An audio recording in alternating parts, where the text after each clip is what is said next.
السلام علیکم ورحمۃ اللہ وبرکاتہ۔ رمضان شریف میں سحر و افطار کے دوران ڈائٹنگ پلان کیسے کیا جائے جس سے آپ کا وزن کم بھی نہ ہو اور صحت میں بھی کوئی پرابلم نہ بنے۔ سحری کرنے سے 1 گھنٹہ پہلے پانی میں تخم بلنگا ڈال کر پئیں۔ چپاتی سبزی ساتھ کھائیں۔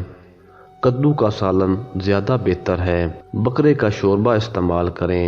چنے، ماش کی دال اور گائے کا گوشت استعمال نہ کریں۔ سالن بناتے ہوئے نمک کم استعمال کریں کیونکہ نمک بھی موٹاپے کا سبب بنتا ہے۔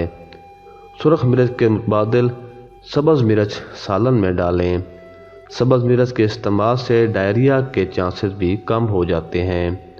چپاتی کھانے سے 15 منٹ پہلے ایک چھوٹی پلیٹ سلاد ضرور کھائیں۔ دہی ضرور استعمال کریں۔ کوشش کریں گھر میں گائے کے دودھ کی دہی بنائی جائے۔ دہی کو میٹھا کرنے کے لیے شہد یا فروٹس کا استعمال کریں۔ وائٹ اور براؤن شوگر ہرگز استعمال نہ کریں۔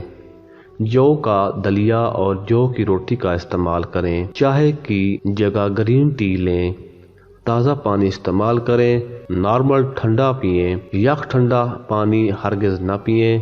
کوشش کریں مٹکے کا پانی استعمال کریں۔ سحری میں روٹی پکا کر اوپر مکھن یا دیسی گھی لگا لیں۔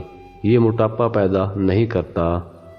سحری میں ایک دیسی انڈا کبھی کبھار کھا لیا کریں۔ انڈا ہر موسم میں استعمال کرنا چاہیے۔ افطاری کے لیے ڈائٹنگ۔ افطاری سے پہلے ہلکی سی چہل قدمی ضرور کریں۔ اس دوران زبان کو دعاؤں اور ذکر سے تر کریں۔ کھجور اور سادہ پانی سے روزہ افطار کریں۔ نبیذ کا استعمال ضرور کریں۔ بہت انرجیٹک ہے، صحت بخش ہے۔ جامع شیریں، روح افزا، ٹینگ، اسکواش کی جگہ فریش جوسز کا استعمال مشروبات میں کریں۔ گائے کا دودھ استعمال کریں کیونکہ یہ لو فیٹ ہے۔ کبھی شہد اور پانی سے روزہ افطار کریں۔ کبھی گڑ کا شربت بنا لیں۔ تخم بلنگا ڈال کر پانی استعمال کریں۔ تلی ہوئی چیزیں ہرگز استعمال نہ کریں، یہ معدہ کی خرابی کا سبب بنتی ہیں۔ کولڈ ڈرنکس کو گھر میں نہ لانے کا ارادہ کر لیں۔ چنا چاٹ اور دہی بھلے مناسب مقدار یعنی چھوٹی پلیٹ استعمال کر لیں۔ فروٹس زیادہ لیں، یہ وٹامنز کا خزانہ ہے، دن بھر کی تھکاوٹ کو انرجی میں بدلتے ہیں۔ سلاد ضرور کھائیں۔ رات کو رائتا اور دہی کا استعمال نہ کریں کیونکہ رات کو دہی کھانا صحت کے لیے نقصان دہ ہے۔ بقول حکیم لقمان، جو رات کو دہی کھاتا ہے وہ مر کیوں نہیں جاتا۔